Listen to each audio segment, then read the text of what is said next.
Naomi is a coach, a speaker, and she is a world changer. She's been through it all and she's helping other people get out of the pit. Please welcome Naomi.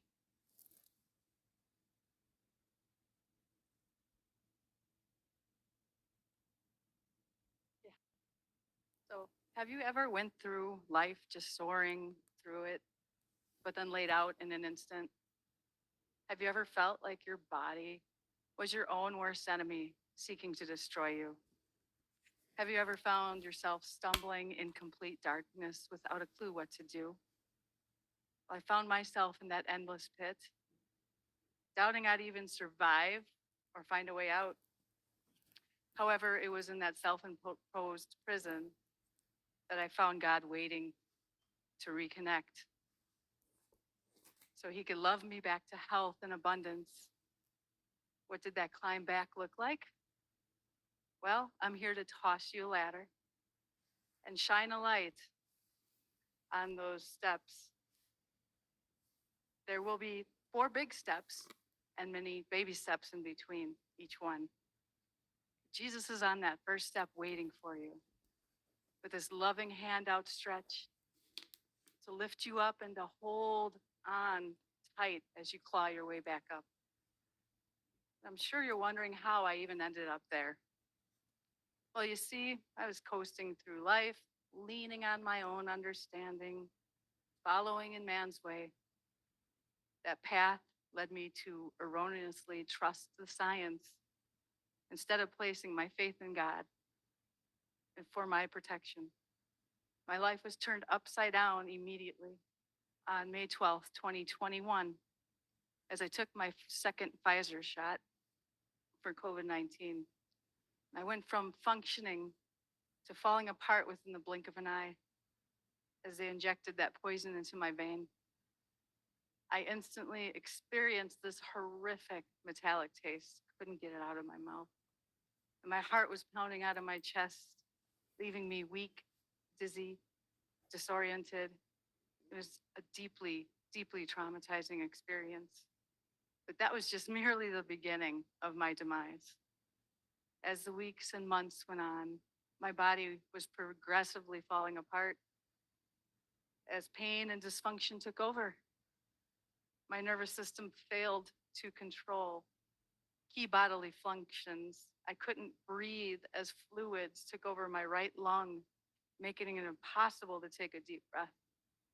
My heart suffered unpredictable arrhythmias, pain, and a sudden surge of high blood pressure that put me at a huge risk for a heart attack or stroke. Within 6 weeks, I found myself in a wheelchair, requiring a neck brace to even hold my head up. Having an appetite, that was a thing of the past. It became painful to eat anything solid, even just a bite.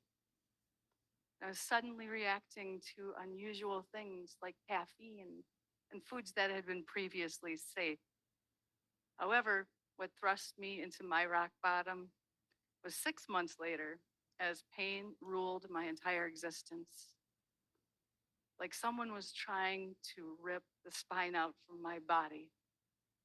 I was left incapable of even forming a thought against it. From the severe brain fog, energy was non existent. I could no longer care for myself. The emotional toll was equally as bad, as I found myself unable to control my emotions. My personality flipped on a dime. My friends abandoned me. Doctors shamed me for sharing my truth with them.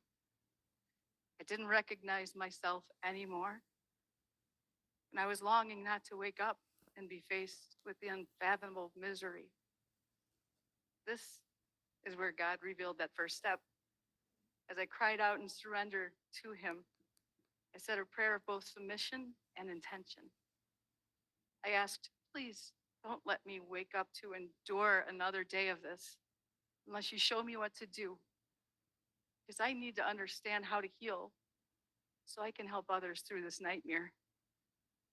He wasted no time and began to speak to me in that still small voice to lead me to those next baby steps of letting go of the lies learning my true identity in Christ. And another baby step was forgiveness as I made peace with my past and learned the art of gratitude and worship. I went through a process of unlearning man's way, preparing me to take the next big step of trust. He then showed me how to cope and adapt to love and care for this body again. I moved forward in faith as I tried new therapies and began to live as he intended. It wasn't until 13 months in that he'd reveal the meaning of obey, the third and most pivotal rung to safety. I learned how to be spirit led as he introduced many, many extraordinary women, all of you, and men of God into my life as my new support system. And life became easier as I simply yielded to his will and not my own. Before I knew it, I was at the top and ready to reach for solid ground, now firmly rooted in faith and resilience. The final step to move forward out of that pit was by remaining connected in prayer. Pray like your life depends on it, because it does. Call upon the Lord in your times of trouble, and he will carry you through it. Breathe life into your dreams by asking for his guidance and his will to be done.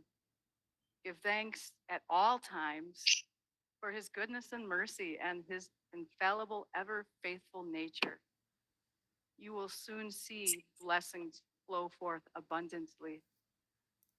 Your call to action is summed up best by Matthew 7, verse 7. Ask, and it will be given to you. Seek, and you will find. Knock, and the door will be open to you.